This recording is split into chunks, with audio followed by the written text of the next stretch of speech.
Bonjour à tous et à toutes. Aujourd'hui, une nouvelle vidéo dans laquelle nous allons aborder un des plus grands sujets de nos vies, notre couple. Celui que nous avons perdu ou celui que nous voudrions avoir. Vous connaissez certainement déjà les points de vue intellectuels, psychologiques, religieux, voire spirituels sur ce domaine si important de nos vies, mais si douloureux et source d'incompréhension parfois. Aujourd'hui, je vais l'aborder avec vous sur un autre plan, le plan systémique, qui est encore souvent méconnu de beaucoup, mais pourtant essentiel à qui veut réussir sa vie de couple. Alors, qu'est-ce qui est bien et qu'est-ce qui est bon dans un couple et quelles sont les 5 clés pour réussir à vivre en couple de manière saine et sereine? Et une des grandes illusions qu'il serait bon de perdre est celle de croire que nous sommes libres dans nos choix amoureux, dans nos choix de couple. Nous nous imaginons que lorsque nous rencontrons quelqu'un, c'est un qui rencontre un et que nous choisissons librement nos relations amoureuses.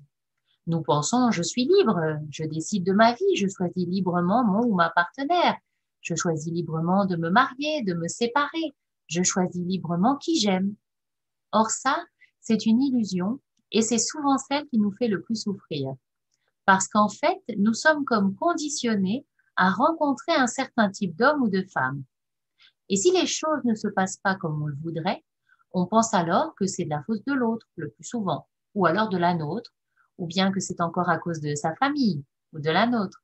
Nous pensons aussi que ça peut être à cause de circonstances extérieures, car habituellement, c'est ce qu'on pense. On pense que ce qui nous arrive de négatif est de notre faute ou de notre fait, ou encore que c'est lié à notre passé personnel. Or, la pratique des constellations familiales nous montre que lorsque nous faisons ce que nous ne voudrions pas faire, par exemple nous mettre en colère encore une fois sur notre conjoint, ou lorsque nous n'arrivons pas à réaliser ce que nous voudrions pourtant tellement réaliser, comme par exemple avoir une vie de couple harmonieuse, ce n'est souvent pas de notre fait, en tout cas pas uniquement de notre fait, mais c'est plutôt lié à l'influence d'autres membres de notre système familial à travers ce qu'ils ont fait ou négligé de faire, à travers des événements qui ont marqué leur propre vie. Et ce peut être des ancêtres défunts que nous n'avons même jamais connus.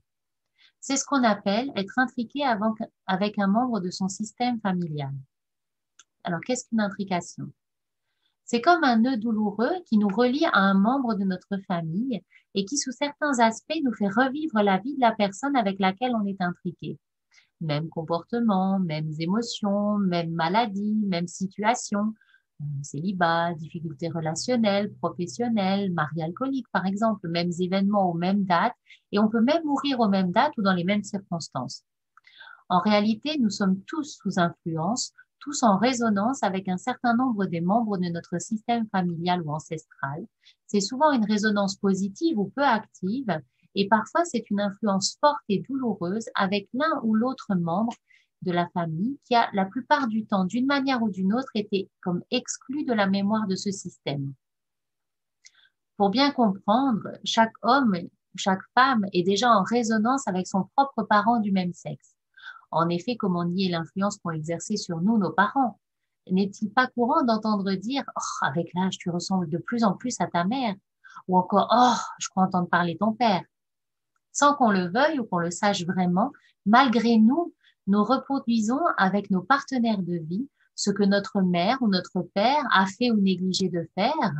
Par exemple, nous nous sommes identifiés à elle ou à lui au point de lui ressembler. Et parfois, la ressemblance peut même aller jusqu'à l'apparence physique. Nous avons parfois, et souvent tous inconsciemment, pris sur nous de faire à la place d'un de nos parents quelque chose que lui n'a pas su ou n'a pas pu faire.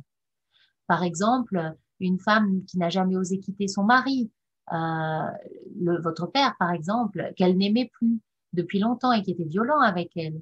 Ou alors un homme qui a fait un certain métier, qui était imposé par un de ses parents et qui n'a pas pu réaliser son rêve.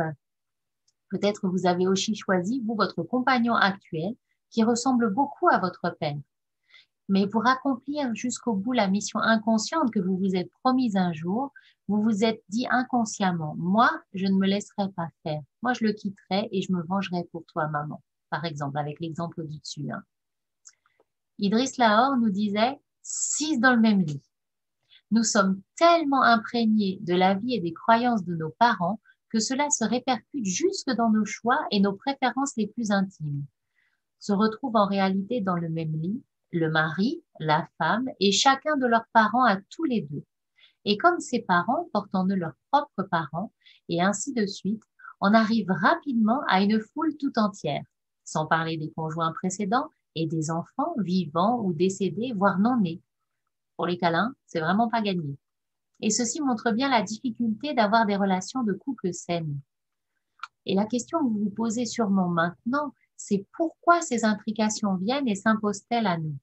Et pour ça, il y a quelques principes systémiques à connaître. La plupart des gens ignorent qu'on ne peut exclure personne du système familial.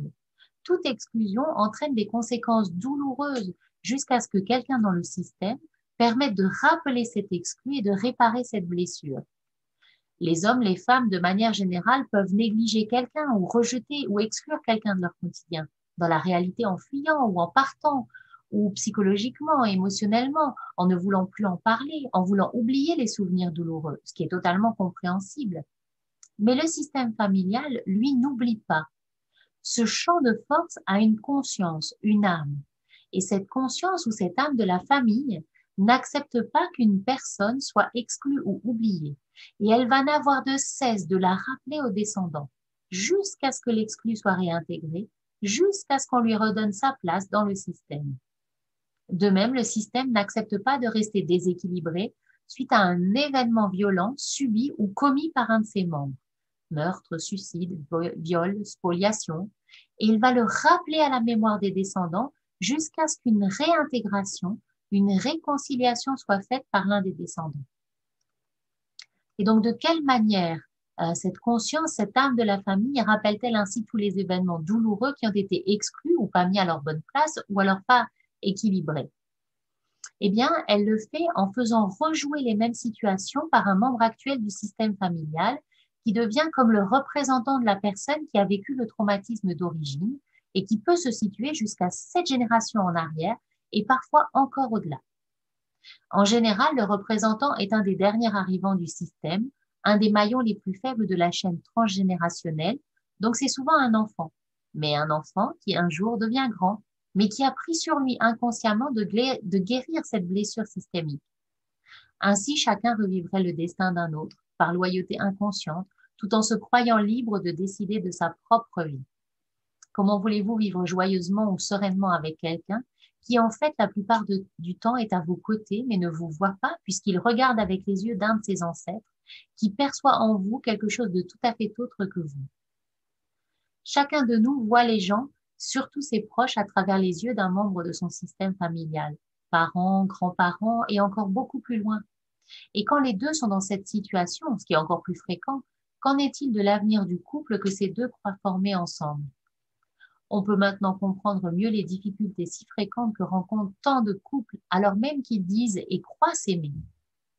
À travers un travail en constellation familiale et systémique, une meilleure solution peut être proposée au système pour qu'il se rééquilibre moins douloureusement. On a alors plus de chances, non pas que le couple dure, puisque beaucoup de couples durent, mais de façon douloureuse ou insatisfaisante, mais on a une chance à ce moment-là que le couple évolue vers une relation apaisée et plus harmonieuse.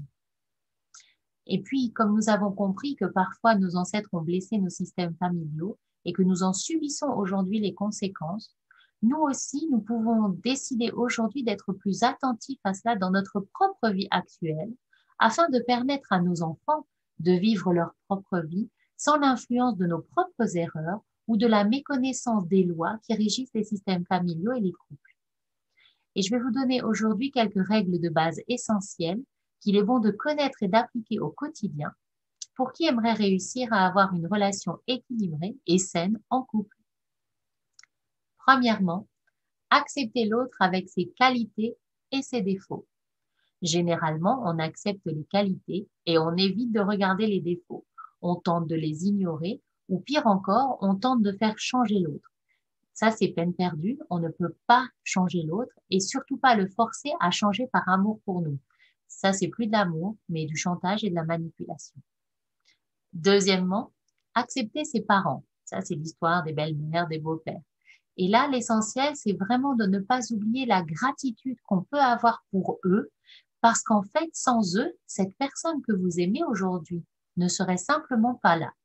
Donc, quand quelque chose est douloureux ou difficile avec les beaux-parents, ayez simplement cette pensée que grâce à eux, grâce à cette personne avec qui c'est douloureux pour vous aujourd'hui, ou difficile ou délicat, eh bien, vous avez la chance de connaître votre compagnon.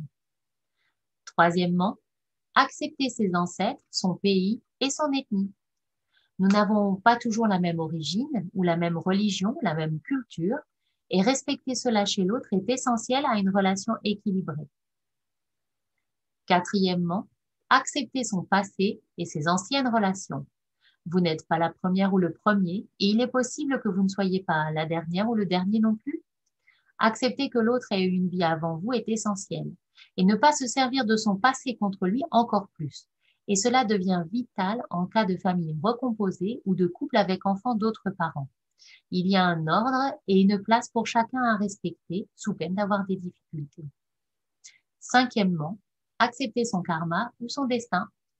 Nous ne savons pas ce que nous réserve l'avenir, ni le nôtre, ni celui de l'autre, et nous devons accepter avec le plus de paix possible que parfois les choses changent, les routes se séparent ou se recroisent, ou alors que la maladie arrive, qu'un changement professionnel survienne. Et là, il est important de savoir s'incliner devant plus grand que soi. Et tout cela, bien évidemment, ça n'est pas spontané. Ça demande une réflexion et une décision consciente.